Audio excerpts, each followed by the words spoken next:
आज आपण मटारची अशी एक रेसिपी बघणार आहोत जिचा रंग आहे गडद हिरवा, चव आहे झणझणीत आणि सुगंध असा की पहिल्याच फोडणीला भूक लागेल।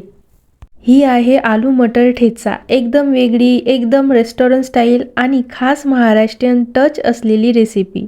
ही रेसिपी शेवटपर्यंत नक्की बघा। नमस्कार, मी आहे राधिका। राधिका स्वादिष्ट व्यंजनमध्ये तुम्हा सर्वांचं खूप खूप स्वागत।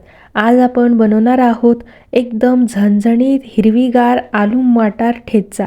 ही भाजी रेसिपी फक्त घरच्या जेवणासाठी नाही तर रेस्टॉरंट स्टाईल फ्लेवर देणारी आहे। यामध्ये आहे ताजे मटार, पुदिना, दही, मिरची, कोथिंबीर, नारळ आणि या सर्वाची पेस्ट करून या भाजीला झणझणीत आणि चमचमीत चव येते। आणि मी तुम्हाला व्हिडिओमध्ये सांगणार आहे काही खास टिप्स अँड ट्रिक ज्या वापरून तुम्ही ही भाजी फिक्की आणि कडवट न होऊ देता एकदम क्रीमी आणि चविष्ट बनवू शकाल। ही भाजी पुरी, भाकरी किंवा भातासोबत मस्त लागते आणि पाहताच लोकांच्या तोंडाला पाणी सुटतं। स्पेशली ही भाजी मी पुरी बरोबर करते। तुम्ही सुद्धा एकदा ही भाजी पुरी बरोबर ट्राय करा। चला तर मग वेळ न वाया घालता ही भाजी थेट सुरुवात करूया। ही हिरवीगार मटारची भाजी कशी बनते ते। सर्वात आधी आपल्याला बटाटे लागतील। बटाटे उकडूनच वापरा, यामुळे फ्लेवर छान येतो आणि शिजायला जास्त वेळ लागत नाही। मी इथे बटाटे उकळून घेणार आहे। तुमच्याकडे वेळ नसेल तर तुम्ही कुकरमध्ये एक शिट्टी देऊन बटाटे उकळू शकता। आता मी इथे 2 बटाटे वापरले आहे। तुम्हाला भाजी जास्त प्रमाणामध्ये करायची असल्यास तर इथे तुम्ही जास्त वापरा। जोपर्यंत बटाटे शिजतात तोपर्यंत आपण एक वाटण तयार करू। सर्वात आधी आपण तयार करू इथे एक खास ग्रीन पेस्ट। त्यासाठी मिक्सरचं भांडं घ्या। त्यामध्ये ताजी कोथिंबीर घाला, तेही मुठभर। नंतर आल्याचा 1 इंचा तुकडा घाला। याने फ्लेवर छान येतो, त्यामुळे आवर्जून आलं घाला। नंतर इथे 10 ते 12 लसूण पाकळ्या घ्या, हेही यामध्ये घाला। आता यामध्ये ओलं नारळ किंवा सुकं नारळाचा कीस घाला। इथे मी सुकं नारळाचा कीस घेतला आहे 4 चमचे। तुमच्याकडे ओलं किंवा सुकं दोन्हीपैकी कोणतंही असेल तर तुम्ही ते वापरू शकता। इथे मी 4 चमचे वापरले आहेत। नंतर 10 ते 12 कढीपत्त्याचे पानं घाला, यामुळे भाजीला छान फ्लेवर येतो। आता भाजीला झणझणीत बनवण्याकरिता आपण यामध्ये मिरचीचा वापर करणार आहोत। इथे मिरची तिखटच वापरा, यामुळे भाजी झणझणीत बनेल आणि चमचमीत चव येईल। त्यामुळे मी इथे 7 ते 8 मिरच्या घेतल्या आहे, तेही तिखट। तुम्ही जास्त तिखट खात नसाल तर इथे तुम्ही मिरचीचं प्रमाण कमी देखील ठेवू शकता। नंतर यामध्ये ताजे पुदिन्याचे पानं घाला। मी इथे ताजे पुदिन्याचे मुठभर एवढे पानं घेतले आहे। यामुळे आपल्या भाजीला चटपटी अशी फ्लेवर येतं। नंतर इथे घ्या मटार। मी इथे थोडे 2 ते 3 टेबलस्पून मटार घेतले आहे, हे सुद्धा याचमध्ये घाला। नंतर आता याची सर्व साहित्याची बारीक पेस्ट करून घ्या। तुम्ही पेस्ट करताना यामध्ये पाण्याचा देखील वापर करू शकता। आता मी इथे बारीक अशी पेस्ट तयार केली आहे। तुम्ही पाहू शकता आपल्याला अशाच पद्धतीची पेस्ट हवी आहे। आता पाहूया इथे आपले बटाटे शिजले आहेत का नाही। इथे पाहू शकता तुम्ही बटाटे एकदम असे शिजले आहेत। मी आता गॅस बंद करून हे बटाटे काढून घेणार आहे आणि थंड करून सोलून छोटे छोटे काप करून घेणार आहे। तुम्ही सुद्धा छोटे छोटे काप करून घ्या। आता कढई ठेवा। कढईमध्ये थोडं तेल घाला। 2 ते 3 टेबलस्पून यामध्ये तेल घाला। तडक्यासाठी तेल व्यवस्थित तापू द्या।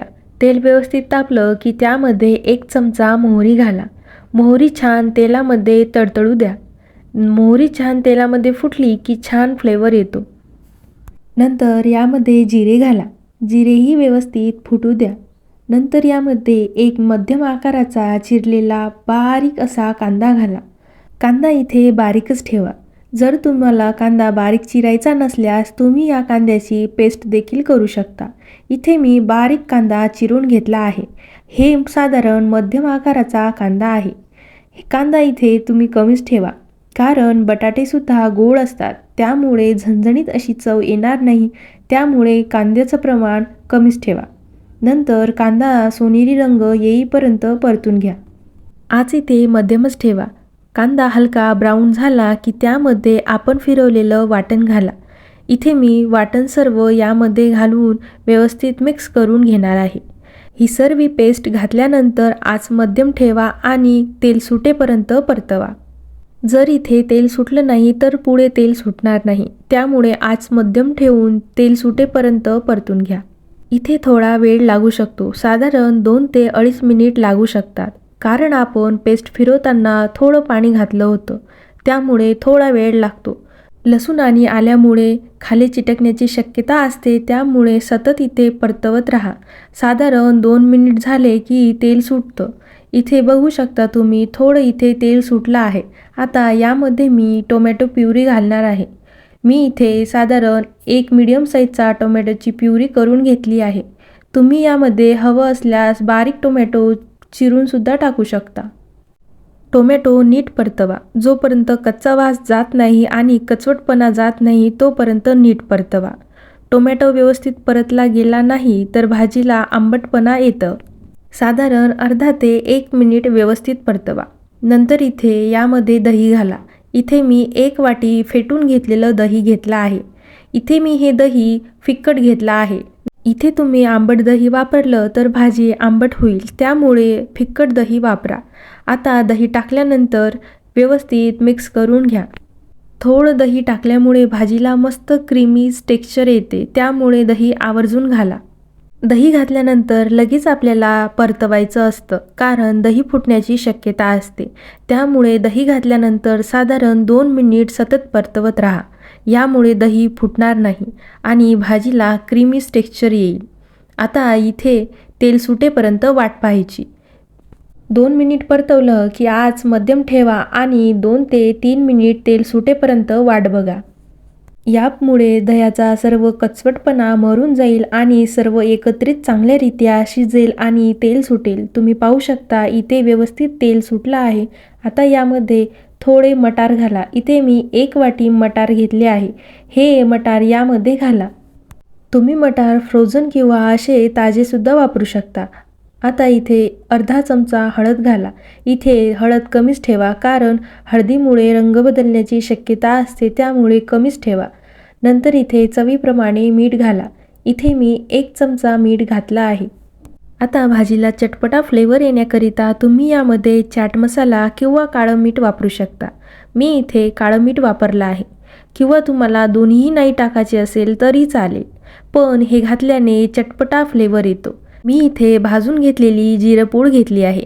हे जिरे मी पहिले भाजून घेतल्यानंतर याची पूड करून घेतली होती। हे 1 चमचा वापरला आहे। नंतर यामध्ये गरम मसाला वापरा। गरम मसाला तुम्ही आवडीनुसार कमी जास्त करू शकता। मी इथे 1 चमचा गरम मसाला घेतला आहे। या भाजीमध्ये जास्त मसाले जात नाही, फक्त फ्लेवर वाढवण्यासाठी थोडेच मसाले जातात। आता हे सर्व मसाले मिक्स करून घ्या। आपण आधी घातले होते मटार, ते थोडे या मसाल्यामध्ये परतून घ्या। यामुळे मटारला छान असं कोटिंग होईल आणि मसाल्याचा फ्लेवर एन्हान्स होईल। आता यामध्ये तुम्ही थोडं पाणी घालू शकता, कारण मी इथे ताजे मटार वापरले आहेत। ताजे मटार शिजण्याकरिता थोडं पाणी लागतं, त्यामुळे मी इथे थोडं पाण्याचा वापर करणार आहे। तुमचे फ्रोझन मटार असतील तर तुम्ही पाणी स्किप देखील करू शकता। मी साधारण अर्धा फुलपात्र पाणी वापरलं आहे। साधारण आता 1 उकळी आली की यामध्ये बटाटे घाला। यामध्ये बटाटे तुम्ही कच्चे किंवा उकडलेले वापरू शकता, पण शक्य तितकं उकडलेलेच वापरा, यामुळे फ्लेवर छान येईल। या भाजीमध्ये जास्त पाणी जात नाही। ही भाजी घट्ट आणि थिक असते, त्यामुळे पाण्याचा इथे कमीच वापर करा। तुम्ही पाहू शकता भाजीला छान अशी तरंग आली आहे, म्हणजे इथे सर्व मटार शिजले आहेत। जर तुम्हाला कच्चे बटाटे वापरायचे असल्यास तर तुम्ही मटार आणि बटाटे एकत्र टाकून त्याला शिजवू शकता। आता इथे मी उकडलेले काप केलेले बटाटे घेतले आहे। हे मी एकसारखे काप करून घेतले आहे। तुम्ही सुद्धा या पद्धतीचे काप करू शकता, छोटे मोठे कसेही। मी इथे मीडियम साईजचे काप करून घेतले आहे।